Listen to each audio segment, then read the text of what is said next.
Mahafaty ve ny mpox na mendragidro? Mialohana maliky izany fahataniny izany dia ndao jerentsika momba an'io aretina io.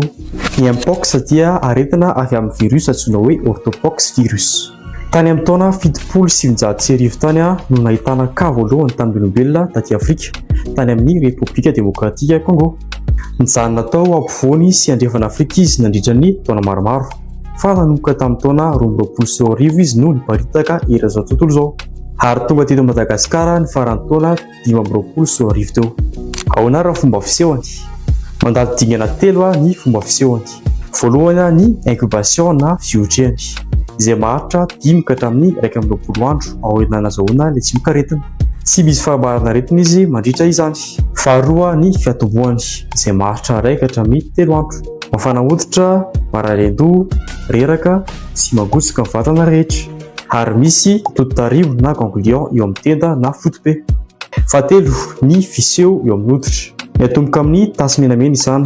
avela samy vondi kely misy nana na rano ao anatiny ary mifara amin'ny krota. Izy ireo dia mipoitra eo amin'ny tareha, ny ativava, ny dovam-pandanana, ny tanana sy ny tongotra ary ny vatana rehetra. Ahoana raha fomba fifindrany? Ny mpox dia mifindra 4 andro mialohan'ny famparana aretina ka hatramin'ny fasitranan'ny hoditra, izany hoe 3 herinandro aorianan'ny fiatombohany. Tsy mitovy amin'ny Covid izy satria mifindra amin'ny alalan'ny fifanakaizana sy fifampikasohana fa tsy hoentin-drivotra mandehandeha. Izany hoe mifindra amin'ny firaisana maranofo, ny piti-drora, ny fikasohana fitaovana nampiasain'ny marary sy ny bizobizokalà, ny famihana.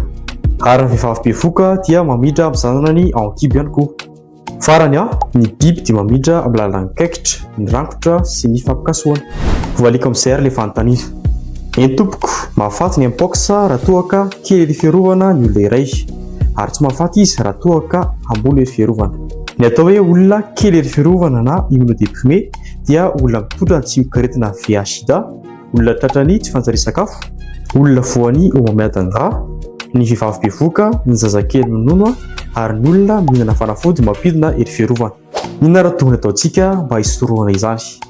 Voalohany, manasa tanana matetika amin'ny rano-savony na mampiasa gel hydroalcoolique. Faharoa, ajo ny elanelana 2 metatra rehefa miresaka amin'ny olona, aza fandray tanana sy famihana mihitsy aloha.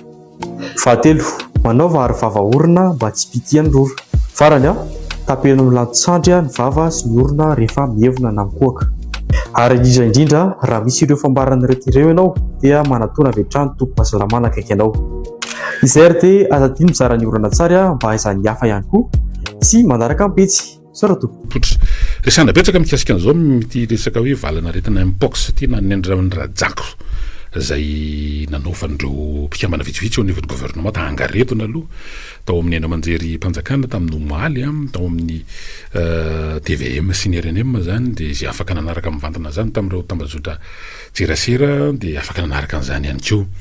Ny zavatra rehefa mitranga amin'ny endriky no toy ireny satria minisitra maromaro dia amin'ny enina teo sa 7 izy samy zany no nanao hangaretona teo. Ankoatra minisitra moa zany dia misy tompona ndraiky hafa ihany koa amin'ilay ataontsika hoe fijerena sy fanaovana fitiliana fisorohana indrindra amin'ny hoe tsy paritany aretina satria efa misy faritra vitsivitsy 5 eo no fahitana ny trano io amin'izao fotoana izao ary ahina ny paritany satria ny olombelona moa dia eto tsisy resaka confinement ary mbola mety lavitra an'izany fa ny fanentanana no atao dia mivezivezy ny olona, vezivezy no ny antony arakasa, vezivezy no ny antony ara-pivelomana, vezivezy no ny antony mety lafin'ny fitsaboana, vezivezy no ny antony mety hoe ara-piarahamonina mety hoe ny famoizana havana dia mamita didy etsy sy roa dia zany dia isy natodika hoe vecteur anankiray na mety ahafahan'io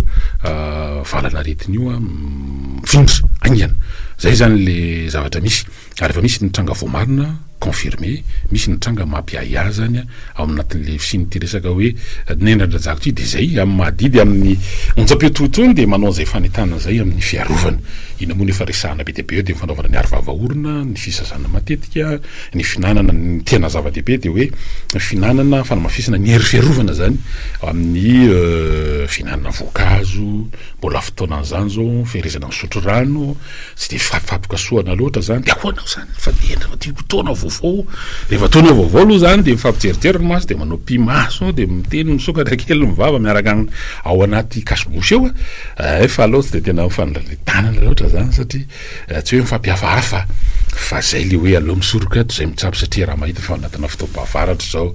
mbola lavalava koa ny volana janoary ao anatin'izany rehetrarehetra zany ka zay de adidinay anjara birikinay no manamafy an'izany ataontsika hoe fanentanana amin'ny lafiny hoe fisorohana an'ity valana retina mpox ity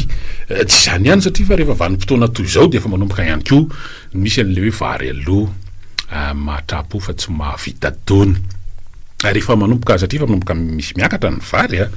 rehefa vanim-potoana oatra zao koa de misy karazana areti-maso zay ry samy inona tsy haiko le tena anarana fa dididy zay maso ary tsy haiko sery io vao kosery io tonga de mivindana ohatra indray tratra ny box reny maso zany tonga de mivindana miraikitra inona izy io koa matetika rehefa fotoanan'ny fiakaran'ny vary aloha ohatra zao de mipitrangy io zavatra io de mailo de mifangaro io fanjevolo izy satria tena mbanahirana be ifitra mihitsy ino moa le ifitra ny teny amin'ny teny gasy zany le ifitra teny zay le tena ohatra tsy afaka misokatra mihitsy maso abongo be eo de madity de miaraka amin'le mialatsina am'zay misakafo maraina hoe taimaso zany rehetrarehetra zany dia fanentanana foana ny atao hoe ao anatin'izay hoe fisoroana sy ndray ao anatin'ny fisoroana masina ndray raha ny tena izy zany tsy tokony anaovana fanentanana betsaka tokony efa fihetsika andavanandro fanao manana le réflexe ny olom-pirenena tsiraray amin'ny hoe fahadiovana manasa tanana matetika raha atao amin'ny savony mampiasa an'ireny ataontsika hoe gel reny zany désinfectant sy ny sisa sy fahadiovana zany raha tokony hoe zany tsy tokony anaovana fanentanana na anaovana hetsika manokana fa tokony fa fanao andavanandro ary zay le nefa indray moa zany raha mahita ihany le hoe no ny amena ny fahasahiranana de lasa zavatra hafa ny tena hoe ifatoan'ny saina maneritra de adino le fihetsika tsotra ary tokony ho fahazarana zay mahasoroka zavatra maro de nefa tsy tanteraka de hoe ianao ka sary brito de miangatra eto ary le fahasahirana nefa raha mahita na sakafo ary efa de davinandro any efa nitrosaina maly sy nitsisa sy nitsisa eny raha mahalala tokon'izany ary zay le mila ifanampian'ny gasiko io zay ao anatin'le izy fa tsy hoe rehefa misy anina zay vao hoe indri mitsetsehatra be sy nitsisa fa raha misy zavatra ifanohanana de tsara mba mifanohana ihany malagasy ary le fifanohanana koa mba tsy midika hoe de miandro eo zany de mitavandra hoe tsy maintsy isy fa mba misy ezaka koa ataon'ny tsiraray fa ao ambadikila izy araka nambara teo hoe de voatery tsy maintsy anaovana fanentana tokoa fe ny resaka fahadiovana isatao raha de misy andro natokana ao am'izany iraisana amin'izao tontolo zao le hoe andro resa-pirenena amin'ny fanadiovana sasatanana amin'ny savony datra makaka ihany zany hoe raha de mbola anaovana fanentana zany hoe de mbola andaniana vola zany hoe de mbola anaovana campagne fa nefany arak'izay hoe nandray io zany tena ohatrany adinidinitsika ary mahazava-dehibe le satria de antoko ny fahasalamana ary ny fahasalamana ny voalohaka reny zany rehetrarehetra zany nefa de misy fitsipika misy discipline de le ambadiky le discipline zay misy aloha hygiène de vie zany de tena zany zavatra tena zany kely ny olona firenena mandroso de efa manana zany fomba mampidika na manarinary zavatra etsero ireny majinijinika ireny fonona bonbon ny plastique ny fonona ny inty izy le ino moa le filazany charbon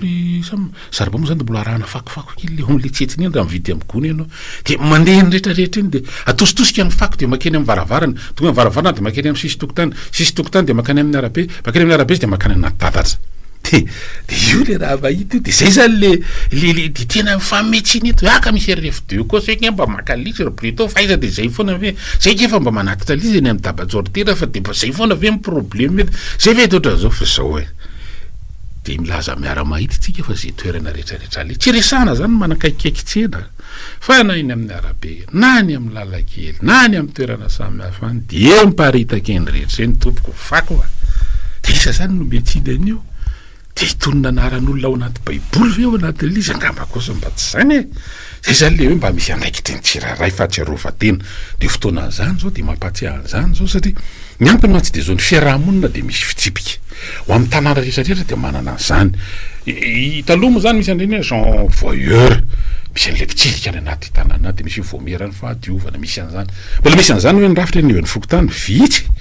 fokotany mbola mampiasa sy mampiatra an'izany ary raha mbola mampatsiaha an'izany ary de ohatra ny lasa mivadika fifanafitohinana ohatra ny mandrafy ady mamaky ady sy ny sisa ny sisa kanefa de hain-dehibe ao anatin'le hoe resaka fahasalamana zany rehetrarehetra zany ho an'ny tanàna tonotoy ny Antananarivo tony zao de manana le fitsipety hoe CMH de ohatra ny fanafohezan-teny zany izy ny C de hoe code fitsipika zany ny M municipal eto amin'ny tanàna Antananarivo hygiène ara-pahadiovana zany code municipal d'hygiène boky kely izy io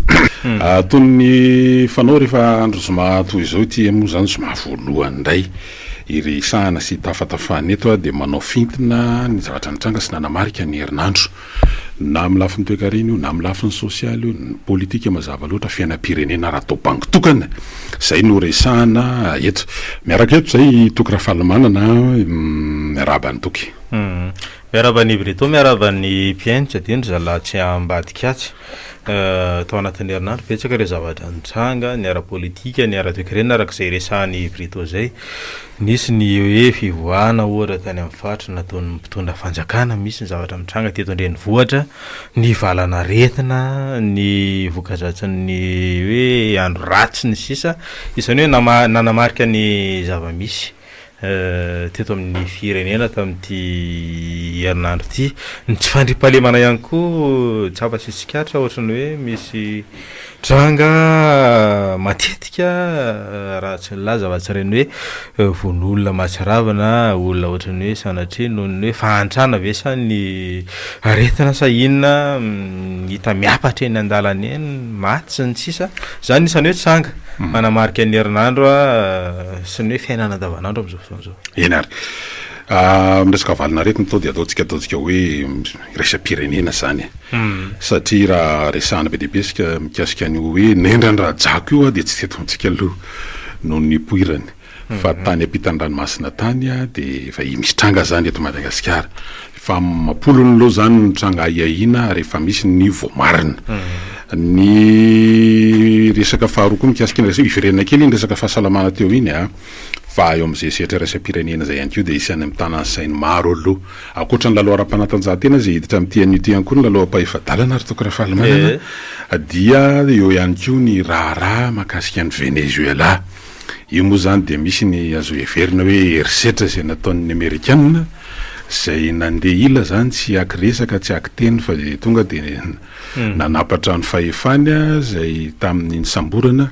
ny filoha ny Venezuela Maduro mivady zany ya Nicolas Maduro ary nafatesana manamboninahitraka sy miaramila ry sivily zato teo eo zany zay zany le tranga inona mety hovetraika an'iny tokony satria de efa manomboka maneho ny hevin-daoly ary manameloko an'iny fihetsika iny aloha zany ny akamaroan'ny firenena maro maneran-tany na eny fa naty Afrika ary maneho ny heviny ohatra n'zareo mivondro ny Sahel ny hoe manitsakitsaka zay le ataontsika hoe fahaleovan-tena sy fizakantena ny firenena anankiray ary de miantso ny eo ny firenena mikamana zany sahirana ihany manoloana an'izy ary betsaka no miantso hoe tokony misy fivorena maika zany andinihana ny raharaha io misy lanjasikany lehibe le izy eo amin'ny lafiny géopolitika fa hoe ny famakafakana tsotsotra fotsiny zany hoe rehefa tombontsoa lehibe ohatrany hoe tsy de tena mifandramatra ny lehibe satria raha isany hoe aliena ny hoe mpiaradia amin'ny Venezuela zany ohatra de ny sinoa sy ry zareo rosianina fa ohatrany hoe tsy de tena misy hoe nikofoka be na hoe réaction be tao anatin'izay ohatrany hoe tsy de arakaraka ilay hoe fifanandrinana ara-géopolitika le izy amin'ny lafiny ino zany mandeha ny fivoaran'iny fa ny zavatra anankiray ihany koa zany zao raha jerena satria raha mahakasika ny any ampitan-dranomasina any moa le izy fa mety mahakasika ny fiainan'izao tontolo zao ihany koa amin'le ordre mondial fa eo amin'ny lafiny hoe resantsika kely teo amin'ny lafiny sport toko Rafahalimana de rehefa miresaka enina amin'ny roapolo sy roa arivo de mondial zany ho an'ny petit baolina kitra de ny fanontaniana mipetraka ihany koa am'izao fotoana zao de isy fiatraikany amin'ilay fanatanterahana ny mondial amin'ity taona ity ve iny fihetsiky ny Amerikana zay toa hoe nanafika sady ny sambotra mpitondra tany Venezuela iny satria ny zavatra misy dia any États-Unis dia raha amin'ireo firenena hapetrano mondial izy zany miaraka amin'ny Meksika sy Canada io raha izay faro nitranga nisy tany amin'ny taona efa taona lasa zany tany amin'ny taona 2024 raha nanafika ny Ukraine ny Rosiana dia voasazy tao anatin'le izy dia anahoana zany satria dia efa betsaka koa mety ho fanamariny hoe anao fitondra amin'ny tanila ve ny FIFA zany na fédération raisam-pirenena amin'ny baolina manoloana an'le zavatra mitranga zany satria hoe raha andray fepetra dia mba zay zany le izy mitovy an'ny Rosiana tsy andray fepetra dia ohatran'ny hoe ataon'ny tandrefana ndany hoe fitaovana ndray koa zany ty dia lasa tsy lay sport tsony no mipetraka zany fa lafin-javatra fa lasa politika le izy dia raha ohatra noharina amin'ny zava-misy aty amintsika zany dia lasa fitaovana politika amin'ny fihetsarany CNI sisi ohatratra zany le izy dia ho hitantsika eo satria mino fa sahiran-tsaina aloha zany ny FIFA manoloana le zavatra misy noho ny raha Venezuela manao randraha mitarika aloha zany le izy mety hoe zavatra fa ny hoe iarovana ny fiarovam-pirenena ny Amerikana no nasesiny tamin'ny fanafihana sy le hoe ady amin'ny trafikana zava-mahadomelona fa mitatra amin'ny zavatra hafa le izy raha ohatra ka zao fandehan'izao